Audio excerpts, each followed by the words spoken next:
사도들이 산헤드린, 예수님을 십자가에 못 박기로 결정하고 그 일을 이루어낸 산헤드린 공회 앞에 솔로몬 행각에서 복음을 전했죠. 그것을 그대로 보고 있을 리가 만무합니다. 그래서 4장으로 넘어오면서 그 성전을 지키는 그룹들, 제사장, 성전 맡으니 같이 와서 사도들을 잡아다가 오게 가두었습니다. 예견된 상황이고요. 어쩌면 이것은 하나님께서 또 다른 복음의 역사를 이루어내시기 위해 진행되고 있는 과정으로 볼 수 있습니다. 자, 저녁 시간이니까 산헤드린 공회가 모일 수 없었습니다. 그리고 이튿날이 됩니다. 자, 그것이 이제 우리가 오늘 본문으로 읽었던 5절입니다. 산헤드린 공회가 모였습니다. 자, 어떤 사람들이 모였는지 우리 5절, 6절 같이 읽어보겠습니다. 이튿날 관리들과 장로들과 서기관들이 예루살렘에 모였는데 대제사장 안나스와 가야바와 요한과 알렉산더와 및 대제사장의 문중이 다 참여하여. 네. 자, 여기에 등장하고 있는 사람들이 산헤드린 공회를 이루고 있는 아마도 최대 인원인 것처럼 보입니다. 관리들, 일반적으로 독립적으로 쓰이며 공회원 전체를 가리키는 말이 있는데 여기 다른 사람들이 등장하는 걸로 봤을 때 주로 성전 안에 있는, 성전을 맡아서 관리하던 사람들, 공회원들 중에, 즉 제사장 무리를 일컫는 것으로 봅니다. 장로들, 이 장로들은 사두개파에 소속된 사람들입니다.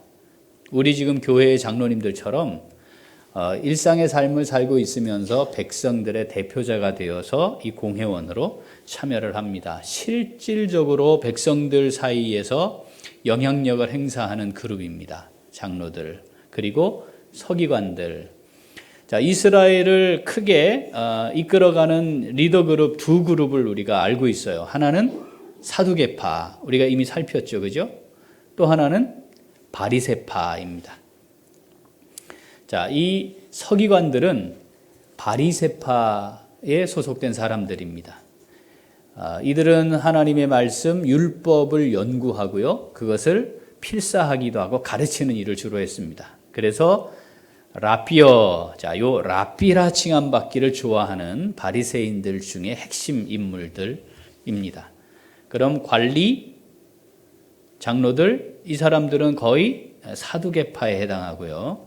이 서기관들과 기타 바리새인들, 이 두 그룹이 공회를 구성하고 있었습니다. 자, 그리고 나서 등장하는, 자, 6절에는 안나스로 시작하는 대제사장 문중이 등장합니다. 예수님이 오시기 전에 대제사장이 안나스였고요. 예수님이 대제사장 법정에 섰잖아요. 그죠? 그 산헤드린 공회 그때 대제사장이 가야바였습니다. 가야바. 그리고 그 뒤에 요한, 알렉산더 요한, 이 사람들도 대제사장이고요. 거기에 대제사장 문중들이 함께 모였다. 이렇게 해서 지금 공회가 모이게 된 겁니다. 자, 저녁 시간에 잡혔죠? 오후에 잡혔죠, 그죠? 잡혔고 옥에 갇혔고, 그리고 다음 날인데 이 사람들이 다 모인 걸로 볼 때 지금 우리처럼 뭐 문자로 카톡으로 모여주세요 그런다고 되는 시대가 아니니까 이 밤에 얼마나 긴급하게 신속하게 모이도록 하기 위해 일들이 진행되었는지를 예측할 수 있는 거죠. 그러니까 이건 매우 엄중한 상황입니다. 안나스라고 하는 이 대제사장이 자기 아들을 잠깐 대제사장으로 세웠다가 바로 폐하고 가야바를 세워요. 안나스가 가야바의 장인입니다. 그러니까 아들로 내려가야 했는데 사위를 세웠으니까 어떤 의도가 있을 거예요? 내가 대제사장에서 물러나긴 하지만 여전히 뭐 하고 싶다? 영향력을 강력하게 행사하고 싶다. 그래서 지금 이 대제사장 그룹은 안나스에 의해 사실은 좌우되고 좌지우지되고 있는 그런 상황이었습니다. 예수님을 잡아 죽인 십자가에 못 박은 바로 그 산해드린 공회 앞에서 복음이 증거되었으니 자, 이들이 가만히 있지 않을 것, 우리 이거 너무나 지극히 당연하게 예상하는 거였고 사도들도 충분히 예상하는 바였을 겁니다. 자, 이들이 다 모였고 사도들을 가운데 세웠습니다. 자, 7절 읽어보죠. 사도들을 가운데 세우고 묻되 너희가 무슨 권세와 누구의 이름으로 이 일을 행하느냐. 이 일을 뭘 행했죠? 나면서 걷지 못하던 사람 고쳐준 일 행했고 또 뭐 했죠? 사람들이 질문했잖아요. 그래서 그 모인 사람들에게 어떻게 해서 이런 일이 일어났는지를 말한 것밖에 없습니다. 그런데 문제는 이런 거죠. 만약에 우리 예배당에 신천지 전도사가 와가지고 신천지에 대한 교리를 가르치고 있어요. 우리가 어떤 상황이 벌어질까요? 장로님, 권사님, 집사님 막 전화하지 않겠어요? 문자 지금 신천지 전도사가 와가지고 지금 우리 예배당에 그럼 우리가 어떤 반응을 보일까요? 다 오지 않겠습니까? 지금 무슨 일을 하고 있느냐 이런 반응이죠. 분노할 겁니다. 분노. 지금 이 상황은요 그것과 비교될 수 없을 만큼 엄청난 사건을 지금 일으킨 거죠. 당연히 자기들이 한 일, 사도들이 한 일에 대해서는 당시에 현실적으로 위협을 당해야 하고 위험 앞에 놓이고 벌을 받아야 하는 상황인 거죠. 너희들이 감히 여기서 무엇을 하고 있느냐? 표현은 이거예요. 무슨 권세와 누구의 이름으로? 이 질문이 좀 생각을 해보면 좀 우스워요. 왜냐하면 이걸 왜 질문했을까 이 사람들이? 그냥 뭐 하면 돼요? 그냥 예수의 잔당이라고 하고 처벌하면 돼요. 죽이는 거 사형 집행은 못하니까 돌로 쳐 죽이든지 유대 법으로 자기들의 법으로 아니면 일단 아주 오지게 때려가지고 감옥에 다시 쳐넣든지 뭐 이렇게 하면 되는 거예요. 그런데 질문을 하는 겁니다. 우리가 다음에 말씀을 살펴보겠지만 바로 이것이 놀라운 하나님의 섭리예요. 왜냐? 이 질문을 자기들은 위협하는 질문인데 어디 감히 우리들의 허락도 안 받고 너희들 어디서 굴러먹다 온 놈들인데 지금 여기 와서 있다고 이런 걸 하고 있어. 예수의 부활을 이야기하고 야 저것들 매우 쳐라 하면 끝날 일인데 이걸 질문을 하는 거죠. 여기에 대한 답변을 하고 있는 것이 지금 우리가 8절부터 시작하는 12절까지의 말씀이에요. 자, 베드로가 답변을 합니다. 질문했으니까. 그렇죠? 질문했으니까. 그것이 이제 오늘 8절부터 시작하는 말씀입니다. 8절 읽어보죠. 이에 베드로가 성령이 충만하여 이르되 백성의 관리들과 장로들아 하고 이제 복음이 다시 답변을 하는 거예요. 베드로가 여기서 답변을 합니다. 어떻게 답변을 해야 할까요? 어떻게? 이 위협 속에서 이 중압감을 이겨내고 어떻게 지혜롭게 잘 문제가 되지 않게 답변할까? 뭐 이런 생각들을 할 수 있잖아요. 그런데 오늘 본문은 하나님께서 이것마저도 내가 하고 있다. 그리고 내가 할 것이다. 라는 걸 표현하세요. 그게 뭐냐면 베드로가 성령이 충만하여. 누가 하고 있다는 거예요, 지금? 하나님이 하시겠다는 거예요. 하나님이 하고 있다는 거예요. 성령이 하고 계시다는 거예요.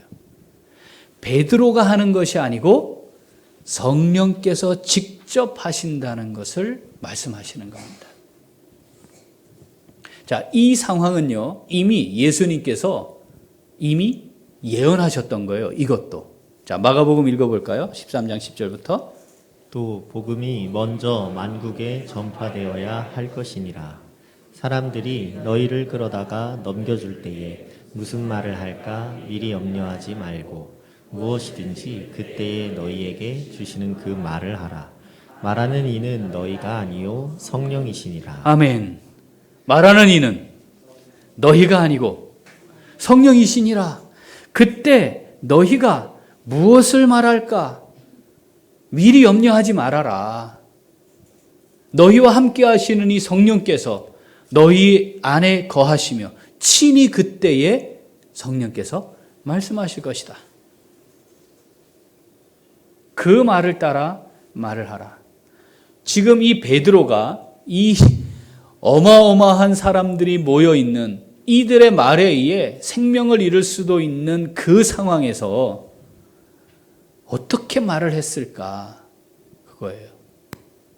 그런데 주님이 말씀하신 대로 지금 어떻게 해요? 성령이 충만하여 그리고 담대하게 말합니다. 여기 모여있는 관리들과 장로들아 하고 하나님의 말씀을 선포하고 있는 거죠. 요한복음 14장 26절 읽어봅니다. 보혜사 곧 아버지께서 내 이름으로 보내실 성령 그가 너희에게 모든 것을 가르치고 내가 너희에게 말한 모든 것을 생각나게 하리라. 아멘. 우리 안에 계시는 성령께서 친히 생각나게 하실 것이고 무엇을 말해야 할지를 친히 우리에게 입에 두게 하시고 마음을 장악하셔서 우리로 말하게 하심을 이미 주님께서 말씀하셨습니다. 우리 안에 성령이 다 계신 줄 믿습니다. 자, 우리가 현실적으로 어떻게 말해야 할지 모르는, 어떻게 해야 할지 고민해야 하는 상황들을 자주 만나잖아요. 이 말씀 붙드십시오. 붙드십시오. 말하는 이는 내가 아니고 성령이십니다. 성령 하나님 말하게 해 주옵소서. 제가 지식이 부족하고 지혜가 없고 연약함을 잘 아시지 않습니까? 이 순간 성령께서 말씀하심에 사로잡힌 도구가 되기를 원합니다. 이 성경을 읽고 있는 우리들에게 지금 이 말씀을 하고 있는 거죠. 이 말을 하고 있는 베드로가 어땠는지 잘 아시죠? 기억나시죠? 예수님 십자가에 달리시기 위해 잡혀가실 때 베드로 뭐 했죠? 부인했잖아요.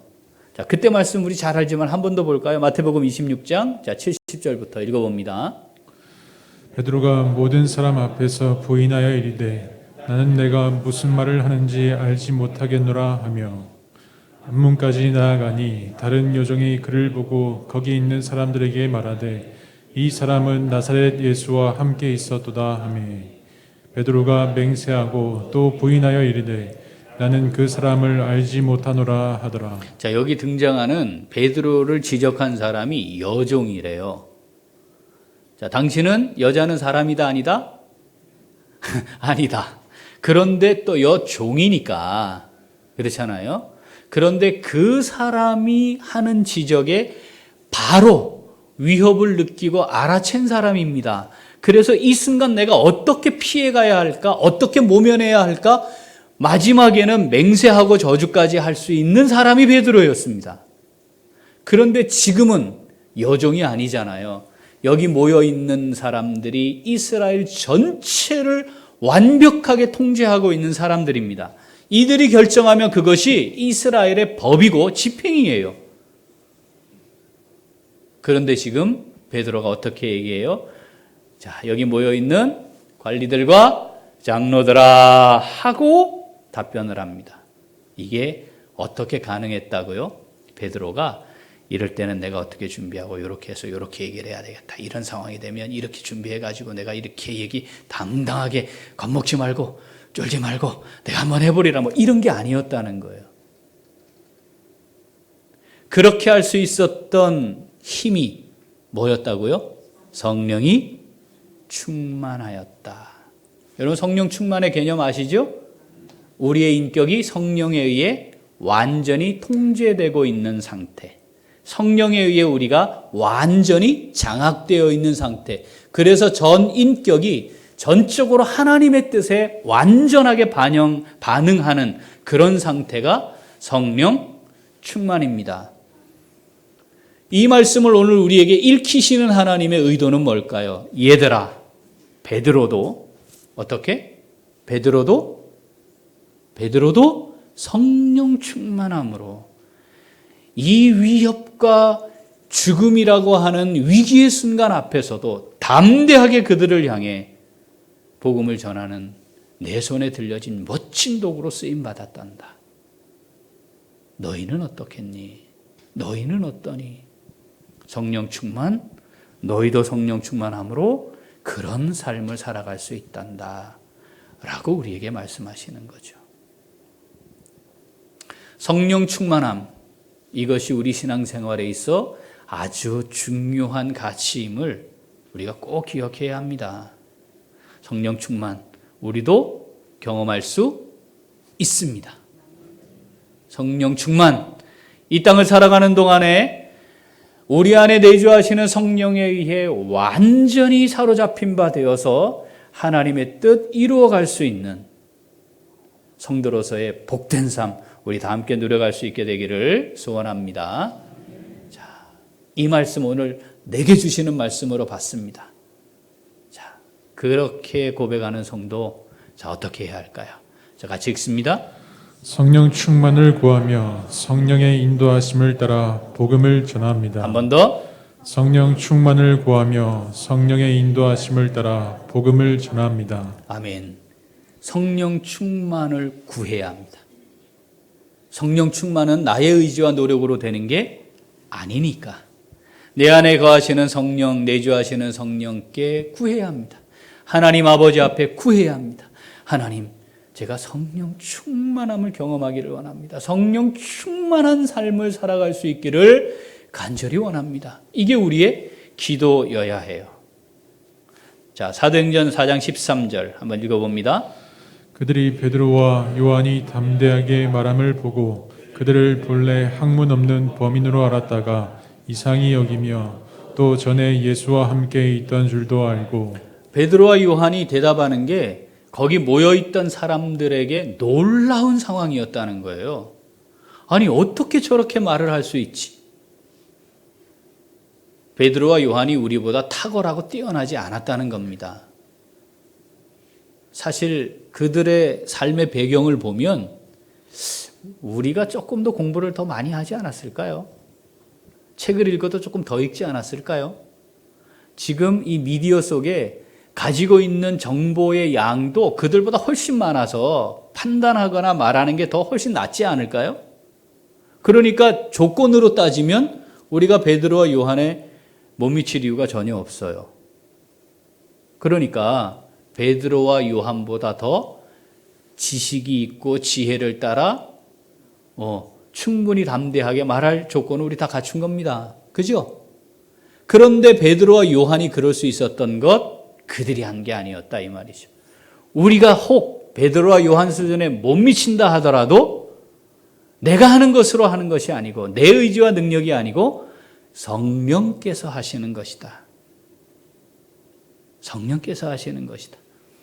이 땅을 살아가는 동안 하나님 나라와 복음을 위해 살아야 하는 이유가 분명하다면, 우리가 증인으로 존재하고 있다면, 그렇죠? 그렇다면 뭐가 필요해요?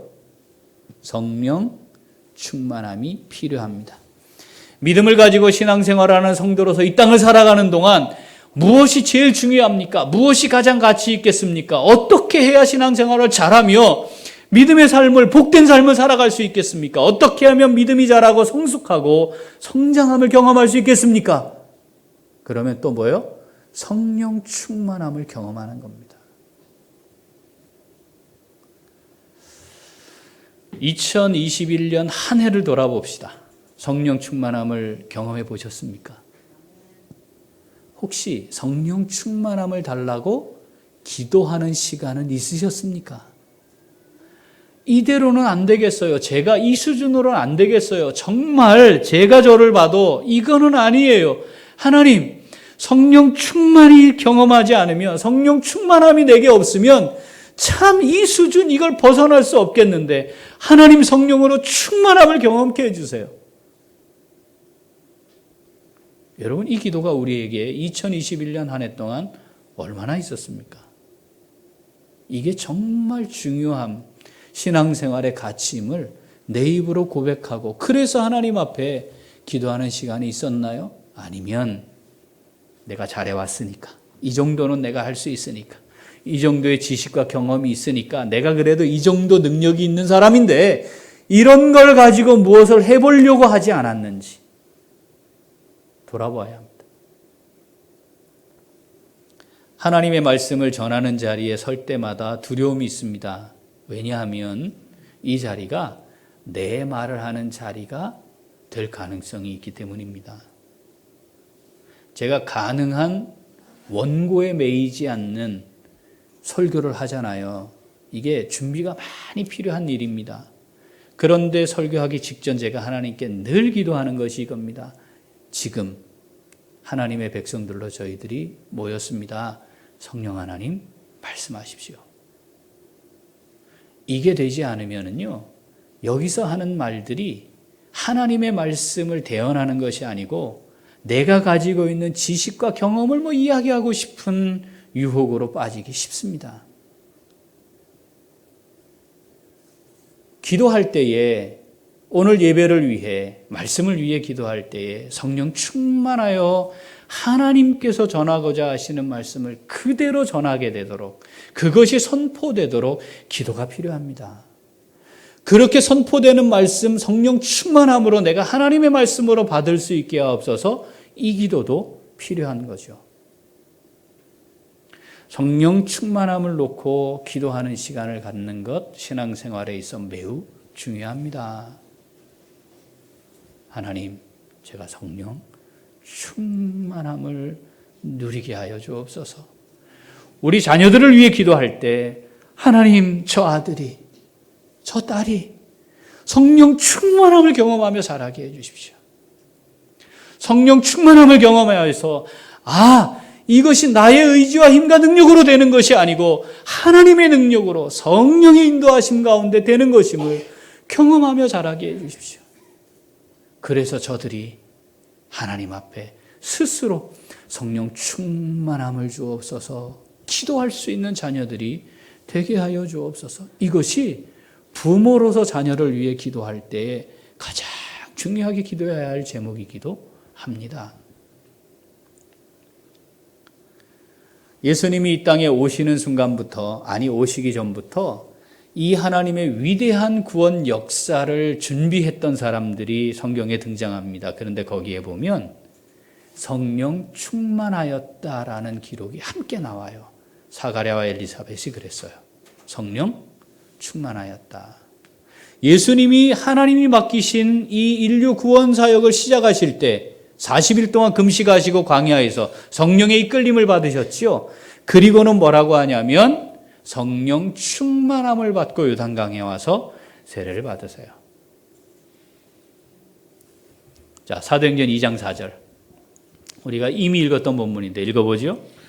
그들이 다 성령의 충만함을 받고 성령이 말하게 하심을 따라 다른 언어들로 말하기를 시작하니라. 오순절에 하나님의 약속을 믿고 신뢰하며 모여 기도하고 있던 그들에게 하나님이 경험케 하셨던 것도 뭐예요? 성령 충만함이었습니다.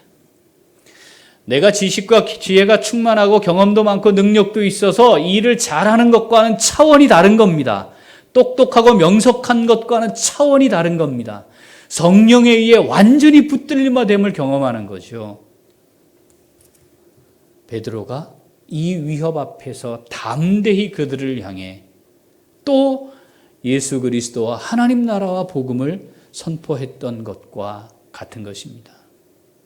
에베소서 5장 15절부터 읽어봅니다.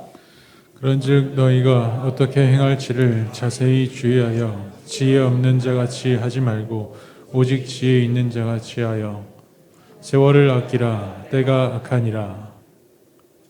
그러므로 어리석은 자가 되지 말고 오직 주의 뜻이 무엇인지 이해하라. 술 취하지 말라. 이는 방탕한 것이니 오직 성령으로 충만함을 받으라. 아멘. 어떻게 행할 것인지 자세히 주의해서 지혜 있는 자같이 해라. 그리고는 세월 아껴라. 때가 악하거든 세월을 아껴야 한단다. 어리석은 자가 되지 말고 주의 뜻이 무엇인가 잘 이해해라.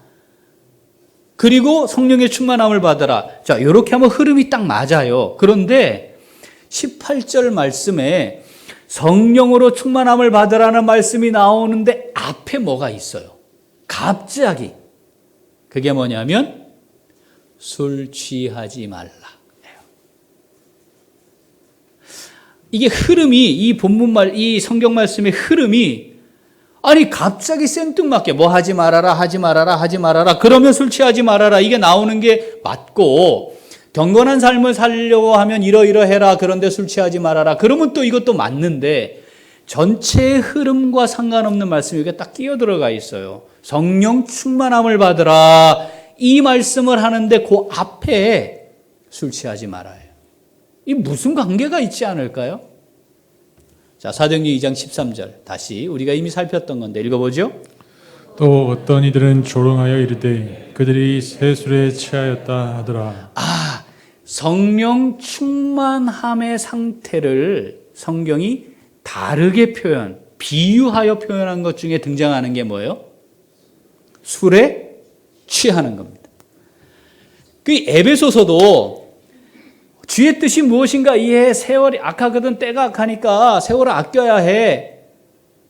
지 있는 자같이 살아야 한단다. 이렇게 말씀하시고, 그러니까 성령 충만함을 받으라 하면서 그 앞에 술 취하지 말아라. 연상하는 거죠. 연상. 성령 충만함의 상태와 뭐가? 술에 취해 있는 상태가 비슷한 모습으로 보인다는 겁니다. 경험해 보신 분들은 지금 느낌이 오실 것 같아요.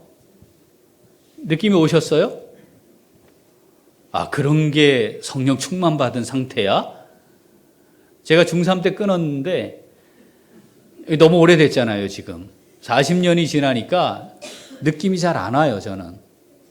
그리고 저는 개인적으로 취한 적이 없습니다. 사실 그 자리에 같이 있었던 사람들 얘기를 좀 들어봐야 돼. 그죠? 취한 사람이 다 자기 취했다는 사람은 거의 없거든요. 그럼 취한 상태가 어떤 걸까요? 취한 상태가. 자, 잠언으로 갑니다. 술을 즐겨하는 자들과 고기를 탐하는 자들과도 더불어 사귀지 말라. 잠깐만. 고기 좋아하시는 분들. 자, 여기에 이 고기는 육식을 즐기는 거와 달라요. 아시죠? 다른 우상에게 드렸던 제물들과 그런 것들이 시장에 나오니까 포함되는 거고요. 술을 즐겨하는 자들과 사귀지 말아라. 술 취하는 자들과는 친구로 사귀지 말아라. 이런 말씀들이 있는 건 아시죠? 네. 자, 이제 31절부터 읽어봅니다. 포도주는 붉고 잔에서 번쩍이며 순하게 내려가나니 너는 그것을 보지도 말지어다. 그것이 마침내 뱀같이 물 것이요 독사같이 쏠 것이며 또 내 눈에는 괴이한 것이 보일 것이요 내 마음은 구부러진 말을 할 것이며 너는 바다 가운데 누운 자 같을 것이요 돛대 위에 누운 자 같을 것이며 내가 스스로 말하기를 사람이 나를 때려도 나는 아프지 아니하고 나를 상하게 하여도 내게 감각이 없도다. 내가 언제나 깰까 다시 술을 찾겠다 하리라. 아멘. 느낌 오셨어요? 자, 느낌 오신 분들은 이 무슨 의미인지 어떤 상태인지 이해하실 겁니다. 괴이한 것이 보일 거래요. 마음은 구부러진 말을 할 거래요. 성령의 충만함을 받으면 하나님의 신령한 세계가 보일 겁니다. 네. 그리고 그 마음은 어떻게 해요? 하나님이 내 입에 두시는 신령한 말을 하게 될 겁니다. 술에 취한 자들은 바다에 누운 자 같고 돛대 위에 누운 자 같을 거래요. 이게 무슨 의미인지 저는 잘 모르겠어요. 아시는 분들이 한번 설명을 해주시면 좋을 것 같은데 다음에 혹시 이 말씀을 할 수 있으면 좀 설명할 수 있으면 좋겠어요. 저한테 말씀을 좀 해주세요. 왜 바다에 누워요? 돛대 위에 왜 누운 자 같아요? 이게 제정신이 아닌 거죠.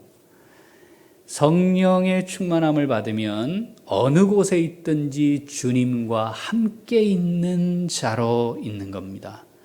주님이 거하시는 신령한 처소에 누운 자로 있는 거죠.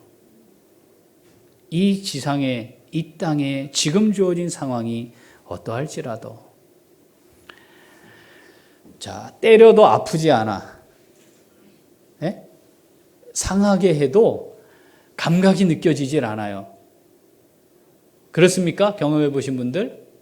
성령에 충만하면요, 내게 욕을 해도, 나를 비방해도, 나를 때려도, 나를 모욕해도 어떻게? 그의 불쌍한 영혼을 바라보며 그를 위해 축복하고 그를 위해 기도할 수 있겠죠. 여러분, 성령의 충만한 상태를 경험하는 것, 이게 우리의 신앙생활에 있어 정말 중요한 가치입니다. 언제 충만함을 경험해 보셨나요? 성령 충만한 경험 못하고 하나님 앞에 갈 때까지 경험 못하고 살아도 되겠습니까? 그게 얼마나 불쌍한 일인지. 신앙생활을 시작한 사람으로, 하나님의 자녀가 된 사람으로, 천국 소망이 무엇인지 안 사람으로 얼마나 부끄러운 일인지. 이 세상의 것들로 온몸을 다 휘감고 치장을 하고 다른 사람들이 바라볼 때 부러워 죽을 만큼 무엇을 가졌다 할지라도 성령 충만을 경험하지 못했다면 그게 얼마나 허무한 것인지 우리 그건 경험해야 하지 않겠습니까? 그건 알아야 하지 않겠습니까? 하나님이 이 땅에 우리를 하루를 더 두시는 이유, 하나님의 나라 복음을 위한 겁니다. 하루 더 잘 살게 하려고가 아니잖아요. 왜 내가 지금 호흡을 하고 일을 하고 수고를 하고 애쓰고 뭔가를 위해 준비하고 왜 이걸 하고 있습니까? 하나님의 나라 복음을 위한 거잖아요. 우리가 예수 그리스도를 따르는 제자가 되었고, 제자가 되었다는 말은 증인이 되었다는 말이고, 증인이라는 말은 순교자가 되었다는 말과 같은 의미라는 것을 우리가 알고 있습니다. 무엇을 경험해야 할까요? 성령 충만이어야 합니다. 성령 충만하지 못할 때 드러나는 나의 약함, 보잘것없는 육체와 마음을 따라 하고자 하는 이것들을 바라보면서 하나님, 성령 충만함을 허락하여 주옵소서. 이것이 우리의 하루하루의 신앙생활의 시작이어야 하고 끝이어야 합니다. 우리가 왜 말씀을 묵상하고 기도하는 시간으로 하루를 시작해야 합니까? 왜 주야로 그 말씀을 마음에 새기고 그 말씀을 묵상하며 좌우로 치우치지 아니하고 그 말씀을 따라 살아가는 삶을 살아가야 합니까? 하나님의 뜻을 이루기 위함인데 그게 우리의 의지와 노력으로 안 되는 걸 우리가 수도 없이 경험하지 않습니까? 그러니까 기도해야 합니다. 성령 충만케 하옵소서. 내 안에 계시는 성령 하나님, 나를 붙들어 주시옵소서. 내 아들 속에 계시는 성령 하나님, 내 아들을 붙들어 주시옵소서. 내 딸 속에 있는 성령 하나님, 내 딸을 붙들어 주시옵소서. 충만하게 임하여 주옵소서. 그래서 하나님과 인격적으로 깊이 교통하는 걸 경험케 하여 주시고 믿음이 자라게 해주시고 성숙함에 이르게 해주셔서 성령 충만이 1년에 한 번 있는 이벤트가 아니라 정말 내 삶의 자리에서 어제 술 취하고 깨면 또 오늘 술 취하는 세상에 빠진 사람들처럼 오늘 성령의 충만을 경험하고 내일 또 성령의 충만을 경험하고 아침에도 성령의 충만을 경험하고 저녁에도 성령의 충만을 경험해서 하나님 내게 주신 이 하루 악한 이 세상을 살며 세월을 아끼며 살아가는 지혜로운 사람들로 살아갈 수 있게 하옵소서. 그래서 내가 살아있는 나를 세우신 그 자리에 복음을 위해 하나님의 나라를 위해 주의 몸된 교회를 위해 하나님의 영광을 위해 증인으로서의 멋진 삶 하나님 살다가 주님 앞에 설 수 있게 하옵소서. 이것이 우리 모두의 기도가 되기를 소원합니다. 하나님, 제가 한 게 아닙니다. 하나님이 하셨습니다. 제가 이걸 했다고요? 아닙니다. 성령께서 하셨습니다. 어떻게 제가 이렇게 할 수 있었겠습니까? 성령 하나님, 나를 강하고 뜨겁게 붙들어 주시고 사용하여 주시옵소서. 이 경험이 하나님 앞에 서는 날까지 끊임없이 반복되는 복된 삶이 되게 하여 주옵소서. 우리의 고백과 기도가 될 수 있기를 소원합니다. 아멘. 기도하겠습니다. 하나님.